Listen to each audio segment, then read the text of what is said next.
पता था कि ये चिड़िया वृंदावन के सिवा रह नहीं सकती, तो बटुआ में रख दिया और वो चुप शांत बैठी रही भगवत प्रेरित। और वो जब यमुना जी गए तो सोचा अब यमुना जी में स्नान करें, अपने ठाकुर जी को नहावे। जे भी नहा करके वो संपुट ऐसे खोला, भर से चिड़िया उड़ी अपने वृंदावन की तरफ। अब वो भागे, हरिराम व्यास जी के पास आए, बोले हमारे ठाकुर जी उड़कर वृंदावन आ गए, हमारे ठाकुर जी चिड़िया हो गए और उड़कर वृंदावन आए। हरिराम व्यास जी कह रहे देखो जाने का मन नहीं ठाकुर। हरिराम व्यास जी बड़े दुलार से श्री जुगल किशोर की सेवा में तन्मय। अब पूरे परिवार को जब पता चला कि लंगोटी बंद बैरागी हरिराम व्यास जी महाराज ऐसे तो जाया ही करते थे, विद्वता में दिग्विजयी होकर बहुत सी अर्थ राशि लाना, सम्मान पदक लाना, ऐसे ही घर वालों ने सोचा होगा कि वृंदावन भी गए, लेकिन यहाँ तो उल्टा हो गया। पोथी भी बात ही सब लंगोटी बंद भगवान के चरणारविंद में पूर्ण समर्पित। कुटुंब के लोग इनको लिवाने के लिए आए, बहुत समझाया, घेरे बैठे हरिराम व्यास जी। हरिराम व्यास जी ने देखा ये लोग तो हमारी बात ही नहीं सुन रहे, तो कहा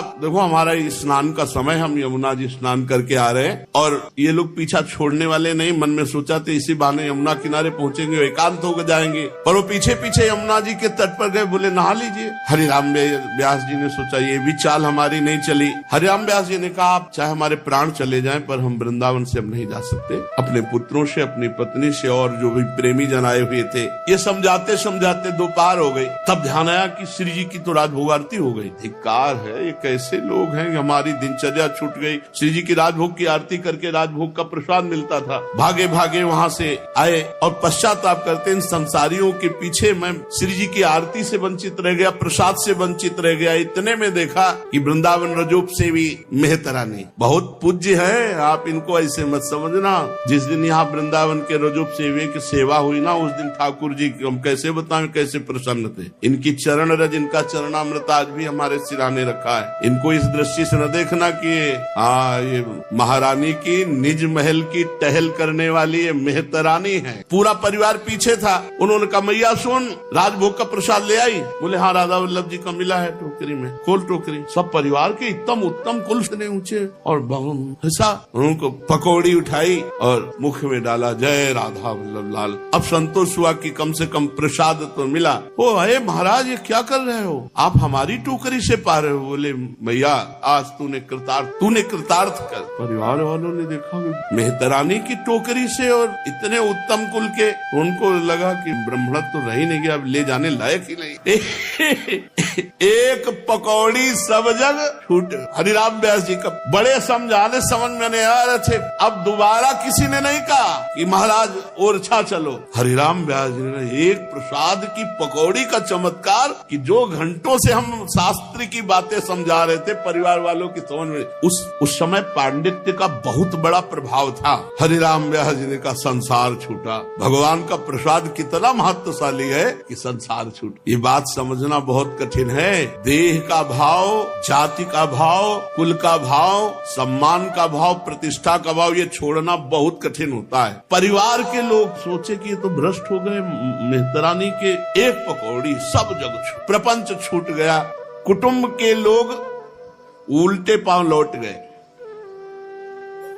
जब ओरछा नरेश महाराज मधुकर शाह जी ने सुना तो उनकी और श्रद्धा हुई, क्योंकि महाभागवत थे। वो लगा गुरुदेव अब जाति कुल लोक मर्यादा के ऊपर उठ चुके हैं, प्रेम धाम में भगवत प्रसाद की महिमा की रक्षा की, भगवत प्रसाद को पाया और सीधे बहुत बड़े महाभागवत और महाबली थे। मधुकर शाह जी वृंदावन आए, हरिराम व्यास जी से बहुत प्रार्थना की। हरिराम व्यास जी ने कहा वृंदावन हमारा जीवन प्राण है, हम इसे छोड़ नहीं सकते। अब उनको कोई उपाय नहीं सूझा तो पता चला कि अगर हरिवंश महाप्रभु कह दें, गुरुदेव कह दें तो ये आज्ञा नहीं टाल सकते। अतः वह हरिवंश महाप्रभु के पास गए और साष्टांग दंडवत की और कहा महाराज मेरे हृदय में एक प्रश्न है, आप समाधान कर दीजिए। मैं जानना चाहता हूं कि अपना कल्याण करना श्रेष्ठ है या अपने द्वारा हजारों का कल्याण करना श्रेष्ठ है। तो हरिवंश महाप्रभु ने कहा प्रथम पक्ष की अपेक्षा द्वितीय पक्ष श्रेष्ठ है। तब उन्होंने कहा कि महाराज मेरा नाम मधुकर शाह है और हमारे गुरुदेव है हरिराम व्यास जी। अगर ये वृंदावन रहेंगे तो इनका परम कल्याण होगा, लेकिन अगर वो ओरछा पहुंच गए तो लाखों का कल्याण कर देंगे। तो प्रथम पक्ष से द्वितीय पक्ष श्रेष्ठ, इसलिए महाराज आप आदेश कर दीजिए हरिराम व्यास जी को कि वृंदावन से ओरछा चले जाएं। हरिवंश महाप्रभु ने कहा ठीक है। श्री व्यास जी उस समय एकांत सेवन, मधुकर शाह जी की बात सुनकर के वैष्णव गया और बताया कि गुरुदेव हरिवंश महाप्रभु ने आदेश कर दिया है कि आप वृंदावन से ओरछा चले जाएं और वहां लाखों का कल्याण करें। महाप्रभु हरिवंश चंद्र जी ने कह दिया, राजा को आज्ञा दे दी। हरिराम व्यास जी विचार में पड़ गए कि गुरुदेव की आज्ञा का उल्लंघन नहीं हो सकता। प्राण निकल जाए पर गुरुदेव की आज्ञा को उल्लंघन नहीं हो सकता, और वृंदावन छोड़ के मैं जी नहीं सकता। तो मुख पे कालिक पोती और दौड़ दौड़ करके एक एक वृंदावन के वृक्ष को ऐसे हृदय से लगा के विलाप करते, हा वृंदावन मैं तुम्हारे बिना जी नहीं सकता। अंदर की आसक्ति प्रबल वृंदावन से लिपट कर रो रो कर कहते कि हे वृंदावन के वृक्ष, आप हमारे माता हो, आप पिता हो, आप हमारे भाई हो, आप हमारे बंधु, आप हमारे कुटुंब हो, आप हमारे परिवार हो, आप हमारे इष्ट हो। वृंदावन के रूख हमारे माता पिता सुत बंध, मैं आप लोगों से बिछुड़ कर जी नहीं सकता। हे वृंदावन की लताओ, हे वृंदावन के खग मृग पशु पंछियों, विलाप। और किसी ने जब ये हरिराम व्यास जी की विकलता देखी तो हरिवंश महाप्रभु से बताया कि प्रभु वो तो प्राण छूट जाएंगे आपकी आज्ञा का पालन करने के लिए। वो अगर कदम बढ़ाएंगे तो वृंदावन से बाहर उनका शरीर, केवल प्राण तो यही निकल जाएंगे। हरिवंश महाप्रभु बहुत प्रसन्न। मैं देखना चाहता था कि वृंदावन के प्रति कितना प्रेम है।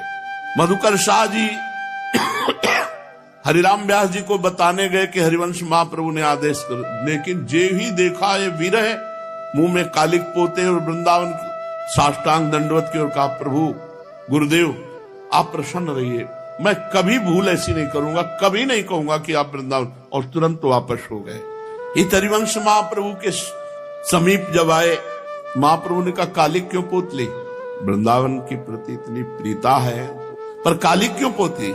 तो उनका प्रभु संसार का त्याग करके जब कोई धाम आता है तो उसका मुख उज्जवल होता है, और धाम का त्याग कर जब संसार में जाएंगे तो कालिक पोतनी ही पड़ेगी। प्रभु ये मुख दिखाने लायक नहीं अगर धाम छोड़कर हम संसार में जाए। हरिराम व्यास जी हरिवंश महाप्रभु के प्राणों से भी अधिक थे निष्ठा। देखो यहां दिखाया कि गुरु भी आदेश कर दे तो विकल होकर के उनके आदेश का परिवर्तन करवाना चाहिए। हरिवंश महाप्रभु बहुत प्रसन्न हुए। वृंदावन की विरहाग्नि उनके हृदय में जो जगी, जो एक मुख में कालिक पोत कर चेष्टा। श्री ओरछा नरेश जब गए तब जाकर के महिमा गाई हरिराम व्यास जी। तब उनके परिवार को लगा अच्छा इस कोटि के महापुरुष। तो पूरा परिवार वृंदावन आया। हरिराम व्यास जी से प्रार्थना की कि अब हम एक साथ रहकर जुगल किशोर की सेवा करेंगे। हरिराम व्यास जी ने मना कर दिया। फिर वो सब हरिवंश महाप्रभु के पास गए, प्रार्थना की कि हम सब कुछ छोड़कर पूरा परिवार वैराग्यवान होकर इन्हीं के साथ रहकर ठाकुर सेवा करेंगे, संत सेवा करेंगे। महाप्रभु ने आज्ञा कर दी। संत और भगवंत सेवा की भावना और गुरुदेव की आज्ञा, तो तत्काल अपने परिवार को हरिराम व्यास जी ने स्वीकार कर लिया। संत सुख देन बैठे संग ही प्रसाद लेन, परोसतिया सब भांतिन प्रवीण है।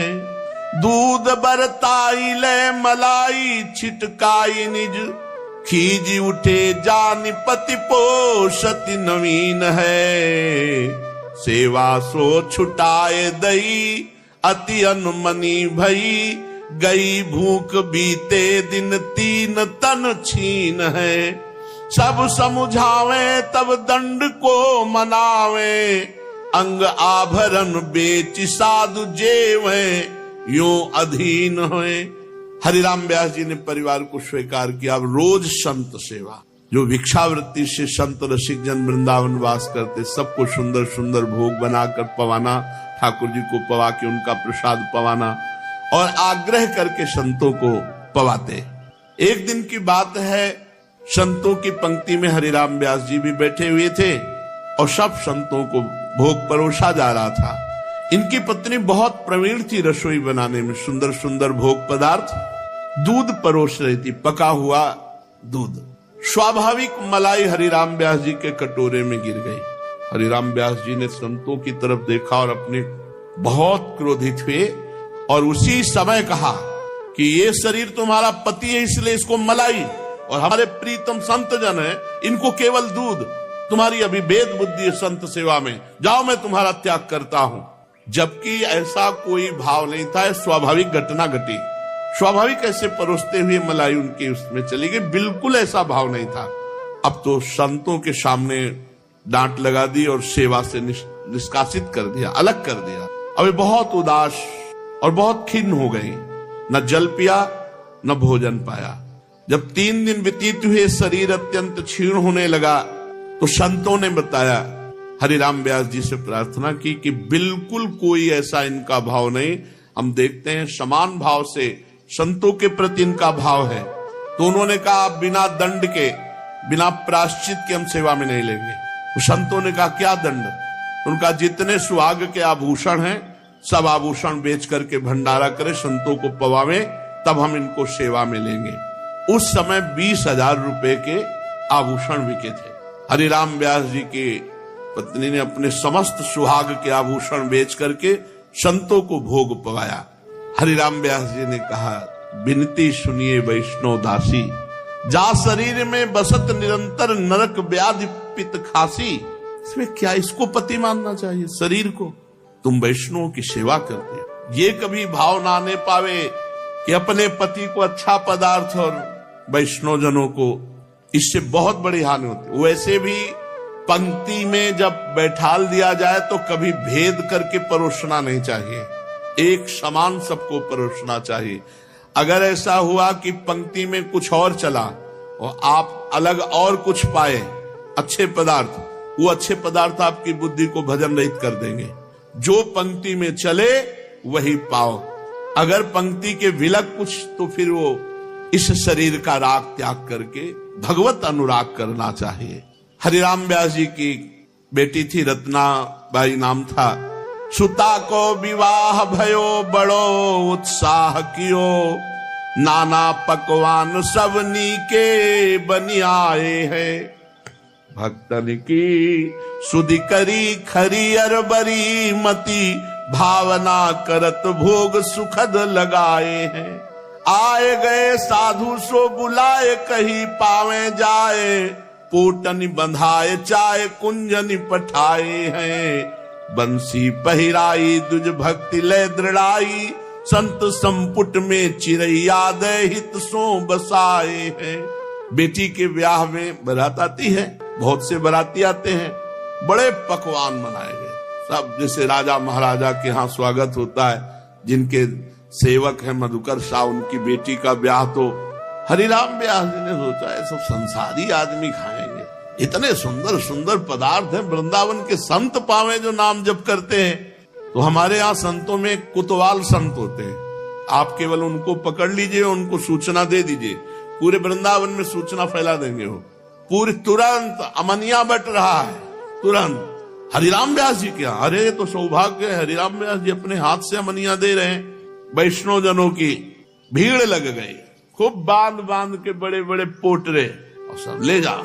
देखो ये नहीं कि मेरी बेटी का ब्याह है, बारात में लोग आए हैं तो बेइज्जती हो जाएगी अगर, तो ये समझो जब संतों को दिया जाता है तो उससे डबल वहां तत्काल उपस्थित होता है। सुदामा कुटी के महाराज जी कह रहे थे, संत सेवा का फल बाद में जो मिलेगा वो बात अलग है, तत्काल प्रभाव आपको दिखाई दे, तत्काल, सच्ची मानना तत्काल। हम इस बात की परीक्षा की, तत्काल उसका प्रभाव दिखाई देगा आपके हृदय में बाहर। हम कहते हैं सही धनी बनना है ना, तो संत सेवा शुरू कर, कोई एक संत को, पर नियम न टूटने पावे और दैन्य होके, फिर आप देख लो तो सही धनी कौन होता है जानते हो? दंपति संपत्ति पाई है, प्रिया प्रीतम की प्राप्ति हो जाए। अब संतों को पोटली बंधवा करके दे दी, तो क्या बाराती भूखे रह गए? नहीं, अन्न जितना बांटा उससे ज्यादा वहां जमा हो गए। ठाकुर जुगल किशोर के लाडलियों को पवा रहे हैं, तो ठाकुर जुगल किशोर व्यवस्था भंग होने देंगे? एक बार उड़िया बाबा जी के यहाँ लगभग 1000 आदमी का भोजन बना। 400-500 थे, 400-500 और हो जाएंगे। जब ये पता चला कि उड़िया बाबा के यहाँ हो रहा है, वहां कई हजार लोग। उड़िया बाबा से कहा कि बाबा 1000 की व्यवस्था, कई हजार तो आ चुके। तो बाबा गए, ऊपर का अपना अचला उठाया और ऐसे कहा इसके अंदर बस एक आदमी रहना, और ये तू लौट कर मत देखना, केवल देते रहना। सब पा गए, फिर भी भंडारा बचा रहा। क्या वस्त्र में बाबा के था? वस्त्र में नहीं, संकल्प में अन्नपूर्णा साक्षात विराजमान हो गई।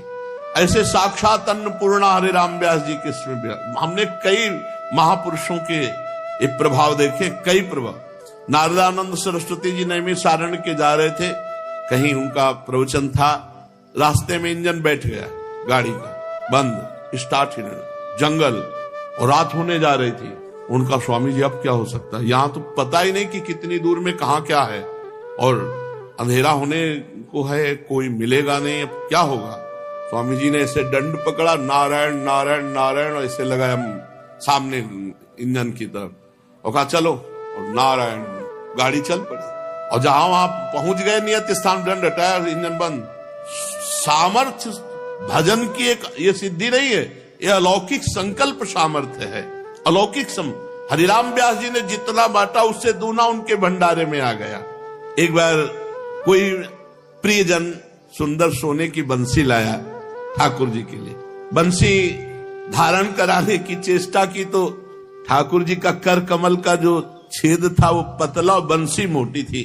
वो बार बार प्रयास कर रहे थे कि भगत बड़े भाव से लाया, स्वर्ण की बंसी धारण करवा दे। बहुत ध्यान से सुनना, तो जोर लगा दिया, जोर, तो ठाकुर जी की अंगुली छिल गई और रक्त प्रवाह होने लगा। हरिराम व्यास जी ने एकदम, अरे मतलब समझ रहे हो, जोर कर दिया तो रक्त प्रवाह होने। शिष्य ठाकुर जी लाला बाबू के, कई लोगों ने कहा कि प्राण प्रतिष्ठा हो गई, ठाकुर जी आ गए। बोले हाँ ठाकुर जी है। बोले कैसे प्रमाणित करें? बोले हम कह रहे हैं हमारे ठाकुर जी आगे, चंद्रमा आगे लगता है, श्याम चंद्रमा, क्या उनका नाम, बलराम जी ने हमें दर्शन भी कराए। तो माखन लिया, ऐसे मस्तक पर रख दिया, थोड़ी देर में पूरा माखन पिघल गया। ठाकुर जी विराजमान। जब हम भाव करते हैं, अगर कोई प्रेमी अपने हृदय से ठाकुर को लगा ले, उसी समय प्राण प्रतिष्ठा हो गई। जो मंत्रों से होती है ना, प्रेमियों के हृदय से एक क्षण में, और भाव जब किया जाता है तो शायद देखो ठाकुर जी की अंगुली से रक्त बहने लगा। हरिराम व्यास जी बहुत रुदन करने लगे, तत्काल बंसी अलग रख दी, फिर ठाकुर जी के कर कमल में पट्टी बांधी और बड़ा पश्चाताप किया कि ऐसा भाव विभोर हो करके प्रभु के चरणों में, प्रभु मेरे से गलती हो गई। इतने में देखा कि बंसी कर कमल में धारण किए। कहा अरे प्रभु, बार बार हृदय से लगाया, लाड़ीले क्यों इतना परेशान करते? आपको धारणा ही करनी थी तो फिर रक्त प्रवाह क्यों अंगुली से दिखाया? अपने आप भाव था ना कि धारण करा दे, तो जोर लगाया। ठाकुर जी साक्षात है। एक दिन पाग बांध रहे थे, बड़ा प्रयास किया, पाग सरक जाती, उब गए, रखी एकांत में जाके बैठ। लौट के आए तो अच्छी सी पाग बंधी। उनका हाँ, जब इतनी अच्छी बांध लेते हो तो फिर हमसे क्यों बंधवाते हो? ठाकुर जी बड़ी लीला करते। ओरछा निवासी एक ब्राह्मण सिपाही उसी हरिराम व्यास जी की कथा सुनी तो उनके मन में दर्शन की इच्छा हुई, वृंदावन आया। व्यास जी ने उसे प्रसाद पाने को कहा तो कर्मकांडी ब्राह्मण था, उसको याद आ गया कि ओरछा में हमने सुना था मेहतरानी के हाथ से इन्होंने पकौड़ी पाई थी। तो कहा नहीं नहीं, हम अपने हाथ से बना के खाएंगे। श्री व्यास जी ने सीधा लोगे, सीधा कहते हैं भोजन सामग्री, हाँ सब दिया, बढ़िया भोजन बनाया। का घी देसी लाते हैं, जूता में भर के घी ले गए, जूता में घी भर के ले गए, चौके में जाके रख। वो सिपाही भी था, ब्राह्मणत्व से युक्त था, आग बबूला हो गया। हमने तो सुना था आप बड़े विद्वान हो, ये जूता में भर करके। तो उन्होंने कहा पहले जो जल भरा जाता था वो ऐसे आते थे, जो ऊपर से चमड़ा लगा होता है, उसमें जल सुरक्षित ठंडा रहता था। तो उनका ये जो डोल रखे हो इसमें भी चमड़ा है, और जो तुम्हारे शरीर में वो भी चमड़ा ही है, तुम उनको शुद्ध मानते हो? ये मलाशय है, ये मूत्राशय है, ऊपर से चमड़ा केवल ढका हुआ है। और ये जानते हो ब्रजवासियों की चरण रज पड़ी हुई, ब्रजवासियों के चरण का जूता है, अगर इसकी घी की चुपरी खा लोगे तो तुम्हारी बुद्धि शुद्ध हो जाएगी। कर्मकांड का अभिमान लिए हो, इसमें जानते हो ब्रजवासियों की, संतों की चरण रज से युक्त ये ब्रज का जूता है। एक बार एक महापुरुष अपने परिकर के साथ बैठे थे, तो एक ब्रजवासिनी बच्चा साथ लिए थी और इधर छाछ लिए थी, तो ऊपर पादुका, उसके ऊपर रोटी, तो सब हंसने लगे। तो ऐसे देखा हंसे, उन्होंने कहा कि जूता चप्पल के ऊपर रोटी कैसे ब्रजवासी जन, तुझे साधारण चप्पल जूता नजर आते हैं? कई वर्ष से ब्रजरज में घस रहे हैं, ब्रजरज लगी हुई है, तुम्हें ऐसे समझ में? ये महत्ता कौन समझेगा? श्री ब्रजरज और संत रज, भक्त रज इसमें मिली हुई है। अरे आंखें खोल कर्मकांडी जाति अभिमानी। तू अपने, जब हरिराम व्यास जी ने उपदेश किया तो चरणों में गिर गया। एक होता है साधारण उपदेश करना, एक होता है अपने अध्यात्म से जब, तो सामने वाले का परिवर्तन होता ही। व्यास जी की कृपा से वो भी जाति अभिमान से मुक्त होकर भक्त बना। एक संत तीर्थ यात्रा करते हुए वृंदावन आए, हरिराम व्यास जी के पास रुके। वो बहुत सुंदर कीर्तन और पद गायन करते थे। हरिराम व्यास जी को बड़ा सुख मिलने लगा, खूब खवाते पिलाते आराम से। और जब वो संध्या काल में बैठते, संत भगवान जो आगंतुक थे, इतना सुंदर शैली पद गाने की, नाम कीर्तन की, कि हरिराम व्यास जी झूम उठते। रोज वो संत अब आज्ञा मांगते कि अच्छा आज जाने दो, आज रुक जाओ, आज हमारे ठाकुर जी का ये उत्सव, आज ये उत्सव। बहाने से रोज रोकते, क्योंकि वो घंटों पद सुनाते श्री जी के और नाम कीर्तन करते। आज अच्छा बस अमावस्या कल है, अमावस्या कल में फिर आप चले, बस अब तो अमुक तिथि है, अमुक आज तो जुगल किशोर का ये उत्सव। ऐसे करते हुए वर्ष व्यतीत हो गया, साल। संत जी ने कहा आप तुम्हारी बात नहीं मानेंगे, अब हम जाएंगे। बड़ा दुख हुआ हरिराम व्यास जी को।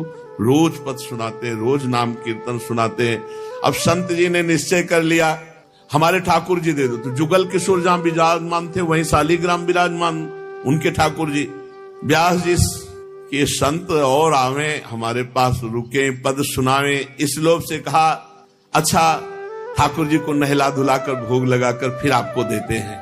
पर्दा कर दिया। श्री हरिराम व्यास जी जो सेवा कुंज के बगल में कुंज है, वहां गए तो एक चिड़िया को, वहां बहुत सी दाना पड़ता, चिड़िया आती, वृंदावन के बड़े प्यारे पक्षी, और पता था कि ये चिड़िया वृंदावन के सिवा रह नहीं सकती, तो बटुआ में रख दिया और वो चुप शांत बैठी रही, भगवत प्रेरित। कहा आपके ठाकुर जी हैं। हरिराम व्यास जी से राधे राधे हुई, और वो जब यमुना जी गए तो सोचा भी यमुना जी में स्नान करें, अपने ठाकुर जी को नहावें। तो जे भी नहा करके वो संपुट ऐसे खोला, फिर भर से चिड़िया उड़ी अपने वृंदावन की तरफ। अब वो भागे, हरिराम व्यास जी के पास आए, बोले हमारे ठाकुर जी उड़कर वृंदावन आ गए, हमारे ठाकुर जी चिड़िया हो गए और उड़कर वृंदावन आए। हरिराम व्यास जी कह रहे देखो जाने का मन नहीं ठाकुर जी का, वो देखो जुगल किशोर के पास विराजमान हो गए। हमने यही सोचा कि कैसे आ गए, तो आके देखो शालिग्राम के रूप में। उन्होंने देखा, हाँ बोले यही तो हमारे ठाकुर, बोले यही तो है। उनकी इच्छा नहीं कि तुम वृंदावन से जाओ, चिड़िया बनकर के तुम्हारे पास से उड़ करके देखो हमारे पास आ गए। तो उनको लगा पक्की बात है। तो हरिराम व्यास जी के पास इतने संत प्रेमी, खूब नाम कीर्तन, खूब पद कीर्तन। एक बार शरद पूर्णिमा की रात्रि में प्रिया प्रीतम का रास हो रहा था, महान आनंद का प्रवाह उमड़ा। नृत्य के प्रसंग में प्रिया जो सुधंग गति नृत्य, सुधंग नाचत नवल किशोरी, थे कहत चहत प्रीतम दिशि बदन चंद्र मनु त्रसित चकोरी, तान बंधान मान में नागरी। स्वामी जो ताथे ऐसा सुधंग नृत्य मानो बिजली सी एकदम। हम आपको सच्ची बताएं, जिस समय मयूर मुकुट और चंद्रिका धारण करते हैं, उस समय भगवान का आवेश होता, साक्षात भगवान पधारते हैं। ये बड़े बड़े सिद्ध महापुरुषों की बातें हैं। तो बिजली से चमक गए प्रियाजू, और प्रियाजू के श्री चरणों का नूपुर टूट गया और बिखर गया। हरिराम व्यास जी ने तत्काल नूपुर बिने और अपना यज्ञोपवीत तोड़ दिया। साधारण बात है, महामहिमा में यज्ञोपवीत, और उसे तोड़ करके नूपुर में गुह करके श्री चरणों में बांध दिया जी। और इतनी शीघ्रता की कि नृत्य के उसमें कोई बाधा भी नहीं पड़ी। इस सब के मन को भाया। उस भरी सभा में हरिराम व्यास जी ने कहा जन्म भर ढोया था यज्ञोपवीत, आज काम आ गया, आज काम आ गया। श्री प्रियाजू की सेवा में आ गया। हरिराम व्यास जी भक्तों को इष्ट मानते, भक्त ही इनके परम इष्ट थे। ये जब बात सुनी किसी महंत ने तो सोचा कि केवल नाम ही है इनका ऐसा कि भक्त इष्ट मानते हैं, जरा इनमें है भी इष्ट भाव। तो बहुत बड़ी संतों की जमात लेकर हरिराम व्यास जी के पास आए और आते ही कहा कि हम सब बहुत भूखे हैं। उनकी बात सुनकर व्यास जी ने कहा धैर्य धारण कीजिए, बस ठाकुर जी का मनिया बना भोग लगाओ, आप सब संतों को पवाया। महंत जी ने सोचा कि भगवान को अपना इष्ट मानते हैं तो ये संतों को इष्ट कैसे मानते हैं। कह रहे ठाकुर जी को भोग लग करके फिर हम आपको अभी पवा रहे हैं, बस आप चिंता मत करो। तो संतों को इष्ट का माना, इष्ट तो प्रिया प्रीतम को माना, जुगल किशोर को माना। ये ऊपर से बात है कि भक्त इष्ट हैं, लेकिन इष्ट तो प्रभु को मानते हैं, भक्त को कहां मानते हैं, क्योंकि प्रभु का भोग लगा करके संतों को। महंत जी ने जब भगवान के भोग की बात सुनी तो उन्होंने कहा नाभाजी ने जो कहा है कि हरिराम व्यास जी के इष्ट भक्त हैं, मुझे अब संशय है। उन्होंने मन में श्री व्यास जी के भाव पर शंका की, इतने में भगवत प्रसाद आ गया। श्री व्यास जी ने बड़े भावपूर्वक कहा आप सब संत विराजिए और भगवत प्रसाद पाइए। महंत जी 2-4 ग्रास प्रसाद पाकर उठ गए, बहुत पेट में मानो पीड़ा हो गई हो। तब व्यास जी ने उनकी पत्तल समेट ली और बोले अहो संत कितने कृपाल होते हैं, कितना प्रसादी छोड़ा कि आज आनंद आ जाएगा। और कहा कि लाओ अमनिया, और अमनिया मंगाकर कहा महाराज पाइए। महंत जी के होश उड़ गए तो उनका हाँ महाराज, ठाकुर जुगल किशोर जी ने बता दिया है कि आप यही परीक्षा लेने आए हो ना कि भक्त के इष्ट भाव में ये हरिराम व्यास जी रहते हैं या प्रभु के इष्ट भाव में रहते हैं। तो भक्तों को सदैव भगवान का प्रसाद प्रिय होता है, इस भाव से उनको भोग लगाते नहीं, हमारे इष्ट भक्त ही हैं, आप अमनिया पाइए।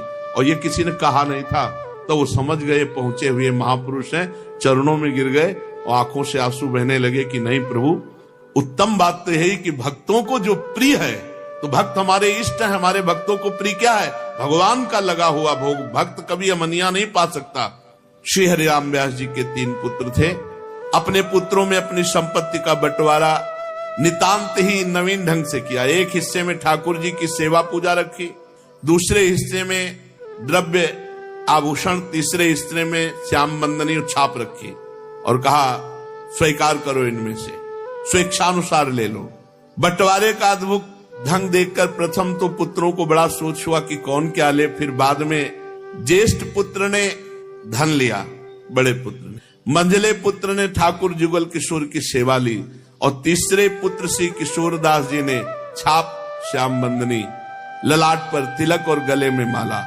श्री हरिराम व्यास जी ने किशोर दास जी को कहा कि स्वामी जी के चरणों का आश्रय लो। श्री स्वामी हरिदास जी ने किशोर दास जी को छाप दिया, अपना शिष्य बनाया। एक दिन स्वामी जी के आदेश से किशोर दास जी कुछ रात रहते यमुना जल लेने गए तो वहां उन्होंने यमुना पुलिन पर श्री प्रिया प्रीतम का दिव्य रास देखा। ये दिव्य धाम है, यहाँ कभी भी घटना घट सकती है, यदि सही ढंग से चलोगे तो कोई न कोई लीला स्फुरित होने लगे, बहुत महिमामय धाम है।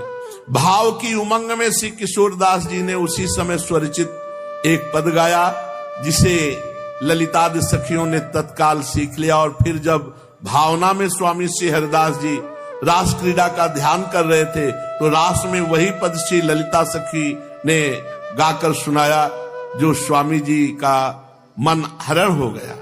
रासदास, बिलासदास और किशोर दास, ये 3 पुत्र हरिराम व्यास जी के थे। हरिराम व्यास जी का आज जो पावन, बहुत और भी चरित्र है, पावन चरित्र जो श्रवण कथन हुआ, इसमें से सार बात है भक्तों के चरणों का आश्रय, धाम की अनन्य निष्ठा और इष्ट में अतिशय प्रीति होना। भक्तों के चरणों में पूर्ण नमन, धाम की निष्ठा और इष्ट चरणों में प्रीति होना, इसी से जीवन में सब परम लाभ जो हैं, जितनी अध्यात्म की ऊंचाइयां हैं, वो सब आ जाएंगी। बस 3 बात पकड़ लो, भक्तों के चरणों में नमन। कैसे, किसी भी संप्रदाय के कोई भी संत महात्मा गृहस्थ वैष्णव तिलक कंठी तुरंत नमस्कार, ऐसे ग्रीवा हो जाए। और इष्ट में प्रीति और धाम की निष्ठा, इसी से सब प्राप्त हो जाता है। शेष चर्चा आगे। श्री राधा वल्लभ लाल की।